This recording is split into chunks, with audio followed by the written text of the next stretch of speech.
अपनी गाड़ी रियो निकालूं, साथ में जाना तुझको बिठा लूं। रातों रात इस गाने को गाकर वायरल होने वाले मुमताज मौलाई कौन हैं, आपको दिखाते हैं इनका लाइफस्टाइल, इनका घर कैसा है और इनके पास कितनी रीवो गाड़ियां हैं। सादा बंदा हूँ और सादगी से गाता हूँ। जो भी आर्टिस्ट जिगर से गाता है तो उसका आवाज बिल्कुल दुनिया में कामयाब होता है। जबरदस्त, आपने ऐसा गाना गा लिया पूरे पाकिस्तान का बच्चा बड़ा बूढ़ा और खास तौर पे जिसके पास रीवो डाला है उसने तो सुबह शाम यही गाना लगाया हुआ है। सबसे पहले ये बताएं, आपने रीवो को रियो क्यों बोला था, क्या वजह थी? इसलिए बोला था कि मुझे एक उर्दू चैनल पे भी जब गया तो उन लोगों ने बोला तो आपने अच्छा किया रियो बोला। अच्छा, हाँ, रियो बोलते हैं तो उसकी कमर्शियल आ जाती। हाँ, तो हम ये गाना नहीं चलाते। अच्छा, अगर रिवो बोलते तो उतना मजा नहीं आता जितना मजा रियो में रियो में। हाँ। तो ये बताएं, ये गाना आपने खुद लिखा है या किसी और ने लिखा? नहीं, मेरा दोस्त है शायर अमीर जान मीरजत, उसने लिखा था ये गाना। इस गाने के बाद से पूरे पाकिस्तान के लोग आपको जानने लग गए हैं। अपनी गाड़ी रियो निकालूं, तुझको जाना उसमें बिठा लूं। आपने सोचा था कि ये गाना इतना वायरल हो जाएगा पूरे पाकिस्तान में? क्योंकि भाईजान मेरे तो गाने सिंधी में बहुत सुपरहिट हुए हैं। ठीक है। और 10-10 मिलन तक भी चले। ठीक है। सिंधी में गाने जो मेरे ना, उसके बाद मैंने सराइकी गाने गाए थे, सराइकी पट्टी के पंजाब के गाने, वो भी मिलन में गए। अच्छा। 10-10 मिलन तक मेरे गाने गए। तो ये गाना जो था मेरा, तो इसलिए कि बस उर्दू की वजह से ये पूरी पाकिस्तान में सुपरहिट हो गया। जो एक अंदाज है लफ्जों को अदा करने का और एक गुनगुनाने का, आपको लगता है कि उस अंदाज का भी बड़ा अहम किरदार है इस गाने के मशहूर होने में? बेसिकल बात यह है कि मैं एक सादा बंदा हूँ और सादगी से गाता हूँ। अच्छा। और जिगर से गाता हूँ। ये जिगर से गाने का असर होता है। जो भी आर्टिस्ट जिगर से गाता है तो उसका आवाज बिल्कुल दुनिया में कामयाब होता है। जैसे आपको अब एक छोटा सा मिसाल दे दूं, अत्तौला खान नियाजी देखो जिगर से गाता है, उसको आज तक लोग सुन रहे हैं। तो मेरी भी कोशिश ये होती है, मैं जिगर से गाता हूँ। जो भी बेसी गाने वाला होता है, जिसका बेसी गला होता है ना, उस गले को पसंद किया जाता है। मौलाई साहब, ये बताएं कि आप इसके अलावा क्या करते हैं, या सिर्फ गाने ही गाते हैं, प्रॉपर सिंगर हैं, या इसके अलावा कोई कारोबार वगैरह भी करते हैं या कोई दूसरी मसरूफियात भी हैं आपकी? नहीं, पहले तराबाटी का काम करता था मैं शुरू से। जब ये गाने की फील्ड में आ गया मैं, तो मेरे सिंध में इतने फंक्शन होते हैं। अच्छा। उससे फुर्सत ही नहीं मिलती। अब ये जब से आपका गाना वायरल हुआ है, जिन लोगों के पास भी बड़ी बड़ी गाड़ियां हैं, डाले हैं, वो तो सुबह शाम आपका यही गाना सुनते हैं। तो अब लोग आपको बुलाते हैं अपने फंक्शंस या इवेंट्स में, अब तो आप भारी रकम वसूल करते होंगे क्योंकि गाना इतना पसंदीदा हो गया तमाम लोगों में। बिल्कुल। आजकल आपको पता है तो खर्चे भी बढ़ गए हैं। उधर जाना, किसी जगह पे म्यूजिशियन ग्रुप होता है मेरा एक, और मेरी दो गाड़ियां होती है, एक म्यूजिशियन की होती है, एक मेरी होती है। ठीक है। तो उस वजह से तो जाहिर खर्चे बढ़ाने ही पड़ेंगे। तो आप ये बताएं, खुद भी शौक रखते हैं ये बड़ी बड़ी गाड़ियों का? और आपके पास खुद कितनी गाड़ियां हैं और कौन कौन सी? नहीं, मैं तो गरीब बंदा हूँ। मेरे पास 2-3 गाड़ियां हैं। हाँ। 2 बच्चों की, एक मेरी है। वो ये मैं पहला गरीब आदमी देख रहा हूँ जिसके पास 2-3 गाड़ियां हैं। यार 2-3 गाड़ियां इस माहौल में तो कुछ भी नहीं है। कौन सी गाड़ी इस्तेमाल करते हैं? ये वीगो डाला चलाते हैं? रिवो। अच्छा, जी, रिवो पसंद है आपको? मेरी पसंद है। कितने गनमैन रखे हुए हैं आपने? गन में नहीं, मेरे 2 गार्ड हैं। अच्छा, सिक्योरिटी गार्ड है। अच्छा, जी। ये आपने, हम देख रहे हैं चेनें वगैरह पहनी हुई हैं, सोने की आर्टिफिशियल है? ये सोने की है। ये घड़ी जो आपने पहनी हुई है, इसकी क्या कीमत होगी? ये मेरे ख्याल में आज 5 लाख की होगी। 5 लाख रुपए की। अच्छा, जबरदस्त। मतलब कि यानी कि आप शौक रखते हैं एक भरपूर, जो पहनने ओढ़ने का शौक रखता है, चेने वगैरह, बड़ा वीगो डाला, गार्ड शार्ड, ये सारा लाइफस्टाइल आपका इस तरह शौक रखते हैं? क्योंकि बेसिकल खानदानी बलोच हूँ। अच्छा, आपको पता है, और बलोच हूँ और गाँव का बंदा। गाना तो सिंधियों में बहुत मशहूर हुआ है। बिल्कुल, सिंधी में। सिंध के रहने वाला हूँ, बलोच हूँ। चांडियो बलोच मेरी कास्ट है, चांडियो। तो ये शौक जो हमारे होते हैं बलोचों के थोड़े होते हैं। मैं तो गरीब हूँ, कोशिश करता हूँ, मतलब जो अच्छे दोस्त भी अच्छे हैं मेरे। आपने अपने गाने में ये भी कहा है कि सिंध में रहने वाले सिंधी मेहमान नवाज हैं सारे। तो ये बताएं, आप खुद कितने मेहमान नवाज हैं? बिल्कुल, मेरी मेहमान नवाजी में तो कुछ भी नहीं कर सकता, मगर मेरी ये पूरी सिंध में, ओवरऑल सिंध में मेरी ये बात मशहूर है। तो जो भी मेहमान आता है, हमारे दर से खाली नहीं जाता है। जबरदस्त, ये तो सिंधियों का बड़ापन है और सकाफत है, जी मेहमान जी, नवाजी। हमारी सकाफत आप है। जिस गाने में, आपने जब इस गाने की रिकॉर्डिंग करवाई तो जब वीडियो रिलीज हुई तो इस गाने में आपके आसपास काफी सारे जो है वो डाले खड़े हुए थे। जी हाँ, ये वो सारी गाड़ियां किसकी थी? आपकी अपनी थी या नहीं मंगवाई नहीं, हुई थी मेरी आपने? मेरी नहीं थी, मेरी 2 गाड़ियां मेरी थी और एक सिविक थी, एक रेयो थी, ठीक है। बाकी दोस्तों की गाड़ी थी। ये आपने जो है गाने के दौरान एक पाग पहना हुआ था, वेस्ट कोट पे, ट्रेडिशनल जो जी, एक जी। सिंधी या बलोची सकाफती ड्रेसिंग होती है, दोनों टच वो आपने किया था mix करके मैंने किया टच था। किया था, अच्छा। क्योंकि वो जो टून है ना हमारी, हाँ। वो बलोची टाइप की टून है और उसमें जो शायरी है वो सिंध की सकाफत और सिंध की तहजीब की शायरी है, तो इसलिए मैंने दोनों टच किया उसमें। ये मुलाई साहब ये बताएं कि जब आपने ये गाना बनाया तो खर्चा आपका कितना आया, इस पे बजट कितना आया? बजट मेरा तकरीबन 2 लाख लग गया था। अच्छा, लोग 2-2 करोड़ रुपए लगा देते हैं जी, एक एक गाने जी, में, लेकिन जी, वो जी। इस तरह मशहूर नहीं हो जी, पाता और जी, आपने आपने सिंपल 2 लाख रुपए एक 2 गाने लाख पे रुपए लगाया और लगे, इतना हाँ, ज्यादा बस, मशहूर हो अल्लाह गया। का। गाना मशहूर होने के बाद जो लोगों का रिस्पॉन्स आया, जो लोग आपको मिले, उसके बाद आपने क्या चीज देखी? मतलब क्या आपको वाज़ेह फर्क आया इस गाने से पहले की जो आपकी शख्सियत थी उसके बाद और अब इस गाने के बाद? बहुत फर्क है, जमीन आसमान का फर्क है। पहले सिंध और पंजाब बलूचिस्तान तक लोग जानते थे, हाँ, अब पूरा पाकिस्तान और बाहर वाले लोग भी जानते हैं। बाहर वाले लोग भी जानते हैं। अच्छा, अब आपसे लोग फरमाइश करते हैं कि मुलाई साहब आप हमें लाइव जो है ये गाना गा के सुनाएं, कोई जबरदस्ती आपको जो है ये रिक्वेस्ट करता है कि आए आप मेरे डाले में बैठें और बैठ के लाइव जो है वो गाना सुनाएं, यही वाला?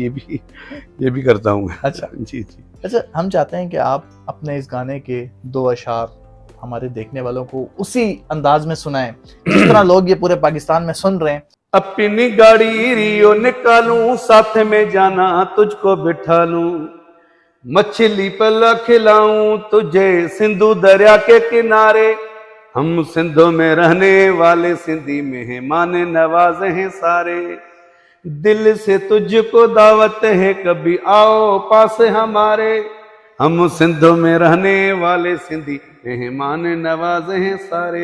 ये बताएंगे जब म्यूजिक कॉन्सर्ट्स होते हैं, आपको जब दावत आती है कि आपने परफॉर्म करना है, तो इस गाने के वायरल होने से पहले आप कितना मुआवजा लेते थे और इस गाने के वायरल होने के बाद आप कितना मुआवजा? इससे पहले तो मैं 2-2.5 लाख लेता था। अच्छा, फंक्शन के। जी जी। और अब जब ये पूरे पाकिस्तान में सुना जा रहा है तो जी, कितने रेट आपने बढ़ा दिए महंगाई के हिसाब से? नहीं, बस बढ़ाया नहीं है, अभी देखेंगे। अच्छा। जो हालात, मतलब इतनी भी लालच नहीं है, जो प्यार करें लोग, ठीक है, उनको मैं पैसों के लिए कभी नहीं करूंगा। अच्छा, शुरू में बहुत सारे लोगों को नहीं पता था कि ये गाना आपने गाया है, फिर जब आप मंजर आम पे आए, लोग आप तक पहुंचना शुरू हुए, तो अब घर पे आ जाते हैं लोग आपसे मिलने? जी जी, बहुत बहुत आते हैं, बहुत लोग आपसे क्या बातचीत होती है? बस चाहने वाले होते हैं, ज्यादा आते हैं। ठीक है। जब भी बाहर कभी सिगरेट पीता हूँ मैं, हाँ। बाहर बैठ के, घर में नहीं पीता हूँ, ठीक है। सिगरेट पीने के लिए जाता हूँ तो हाँ। लोग, गाड़ियाँ खड़ी हो जाती हैं तस्वीर निकालने के लिए और कुछ बोलने के लिए, टिकटॉक बनाने के लिए। आपने तालीम कितनी हासिल की है और शौक आप शुरू से सिंगिंग का ही रखते थे या बनना कुछ और चाहते थे? नहीं, मैंने तालीम की है मैट्रिक। अच्छा। मैट्रिक के बाद मेरे कुछ हालात ऐसे हो गए जो आगे तालीम नहीं मैं कर सका। उसके बाद मैं एक शायर था सिंध का। अच्छा। मेरी शायरी का नाम भी सिंध में, पूरी सिंध में बड़ा नाम रहा है, मुमताज मौलाई। अच्छा। बड़े बड़े सिंगर सिंध के मैंने ऑडियो के दौर में मैंने इंट्रोडक्शन कराई उन आर्टिस्टों की। उसके बाद मैंने एक दफा ट्राई किया, मेरा उस्ताद इरफान समो साहब, उनका बड़ा मूसीकार है, उसने बोला यार आप खुद गा लें। जब म्यूजिक बनाते थे हम किसी आर्टिस्ट की तो मैं ट्रैक में बनाता था, मैं अपने आवाज में ट्रैक बनाया, वो ऊपर आके सिंगर गाते थे। तो उसने बोला यार तेरा आवाज अच्छा है, आप गाए। मैंने बोला यार मुझे, मैं कैसे गा सकूंगा? उसने बोला अल्लाह मालिकम तुम आ जाओ। तो मैंने गाना शुरू किया, एक एल्बम किया, वो सुपर हिट हो गया, दूसरा किया, वो उससे ज़्यादा होगा, तीसरा किया, ऐसे मेरे आज तक मेरे 3,500 गाने मैंने गाए हैं सिंधी। अच्छा, उसमें सिंधी, उर्दू, बलोची। अब जाहिर सी बात है ये वाला गाना जब आपका मशहूर हुआ तो लोग अब आपके दूसरे गानों को भी सर्च कर रहे होंगे। जी, सर्च कर रहे हैं, बिल्कुल बिल्कुल। अब आप इस गाने के बाद ना किंग ऑफ सिंध बन गए हैं, सिंध का बादशाह जो है आपको लोग कह रहे हैं। बादशाह नहीं, मैं मलंग बंदा हूं। तो ये बताएं, ये इस गाने को किसी वडेरे ने, किसी वजीर ने खास तौर पे सुना हो, पसंद किया और आप तक पैगाम पहुंचाया हो, किसी मशहूर शख्सियत ने कि मौलाई साहब हमारे पास आए और ये गा कर हमारे सामने सुनाएं? क्योंकि मैं एक गरीब आर्टिस्ट हूँ, मगर मेरी दोस्ती सिंध के जो भी MP एमएनए सरदार लोग हैं, सबसे मेरी दोस्ती है, सब मुझे प्यार करते हैं।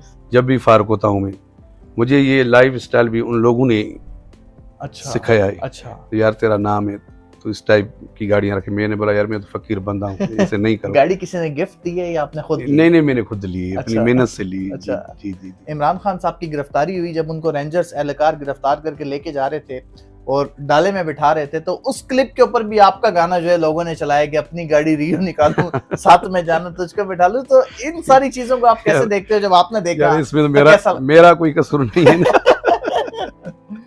वो बड़ा चला है सोशल मीडिया पे। जी जी, मैंने भी देखा था सोशल अच्छा। मीडिया पे, तो वो गाने लगाए थे लोगों ने, हाँ, चैनल लगाए थे, पता नहीं सोशल मीडिया ने लगाए थे। ठीक है, ये गाना लगाया था, मैं भी देख रहा था। हाँ। मगर इमरान साहब तो मेरे लिए काबिल एहतराम है। ठीक है। अच्छा आप नहीं वैसे जाती तौर पर किस सियासतदान को पसंद करते हैं? जाती तौर पर वैसे तो आपने बताया मेरे सारे दोस्त हैं, लेकिन कोई एक होता है बंदे का आइडियल होता है। मेरा आइडियल, मेरी पसंदीदा शख्सियत सियासत में आसिफ जरदारी साहब है। आसिफ अली जरदारी साहब, जरदारी साहब। सियासत के बादशाह। बस यार, जिस तरह आप किंग के सिंध के बादशाह बन गए, इस तरह आपको पसंद भी सियासत के जी बादशाह जी हैं। बादशाह है, मुझे पसंद। ठीक है। इसके अलावा इमरान खान साहब को कितना नहीं, पसंद मैं है? उसको भी पसंद करता हूँ, वो भी ठीक अच्छा है। लीडर है हमारा।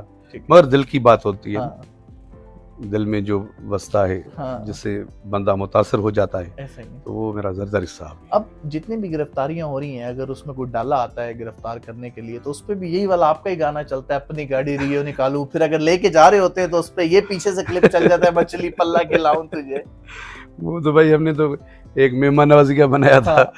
लोग उसको क्या रंग दे रहे हैं। अच्छा, आपने गाने में जो पल्ला मछली का जिक्र किया है, सिंध की ये है पल्ला मछली, तो मछलियां तो और भी बहुत हैं, सिर्फ आपने पल्ला मछली का कहा, ये क्या कहानी ये थी? पल्ला जो होता है हमारे सिंध में, वो समंदर से आता है। जब ठीक है। दरिया चढ़ जाता है, हमारा ऊपर हो जाता है, तो समंदर से आता है। वो उल्टा चलता है, वो ताकतवर होता है बहुत। हाँ। उसमें कंडे भी बहुत होते हैं, मगर वो महंगा भी बहुत होता है। उससे समझो 7-8 हज़ार का अच्छा, एक यानी दाना कि मिलता है। गरीब आदमी की दस्तरस में जी नहीं है। जी। और सारा गाना और सारी चीजें ये आपने सिर्फ अमीर आदमियों के लिए बनाई है? नहीं। रियो डाला भी, मछली पल्ला भी 8,000 रुपए किलो वाली, इस गाने में गरीब के लिए क्या है? भाई आजकल कौन गरीब है? हाँ। हमारी गवर्नमेंट, हुकूमत ही गरीब है, बाकी तो लोगों के पास बहुत पैसे हैं। अच्छा, तो ये इस गाने के अंदर आप पैगाम किसको दे रहे हैं? आप किसको साथ लेके जाना चाहते थे रीवो में बिठा के? किसको ये भी- सिंधु मैं दरिया आपको- के पास मछली पल्ला खिलाना चाहते थे? वो आपके जो जहन में किरदार था, वो कोई खातून है, कोई लड़की है, कौन है? हकीकत में मैं आपको बात बताऊं तो ये गाना मैंने मोहब्बत का पैगाम दिया है। हाँ, हमारी सिंध धरती की जो अच्छा। मोहब्बतें हैं, हाँ। हमारे सूफियों की धरती है। ठीक है। हमारी, आपको पता है, लाल कलंदर शहबाज भी हमारी सिंध धरती पे है। सच्चल सरमस सरकार, बेटा लतीफ़ सरकार भी इस सिंध धरती पे। सूफियों का पैगाम है, क्योंकि दौर दौर की बात है ना। ये पुराने दौर का गाना होता तो बंदा बोलता था आपको घोड़े पे घुमाऊं। हाँ। तो आज दौर में जो नौजवान है, आपको हाँ। पता है, तो वो गाड़ियां रखते हैं, वो अच्छी अच्छी गाड़ियां रखते हैं।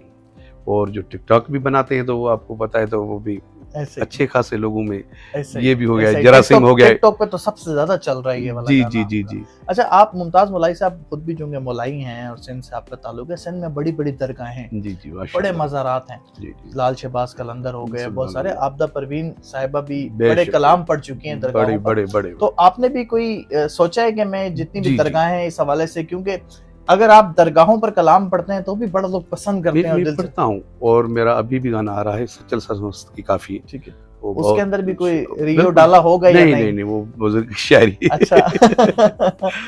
हमारे सिंध के वो सिर्फ बड़े कलाम होगा। हाँ, वो तमाम सूफियाना ठीक कलाम है। होगा। और इस तरह का दोबारा कोई गाना आप देंगे? हाँ, कोई जी, जी। जिस तरह इसको पजीराई मिली है, जी। ये जो डाले के हवाले से था, जो एक प्रोटोकॉल था, इस तरह की कोई और चीज भी नेक्स्ट प्लान कर रहे हैं आप? हकीकत में तो मैं परेशान बहुत हूँ इस वजह से। अच्छा। तो अभी दे दूं तो क्या दे दूं? हाँ।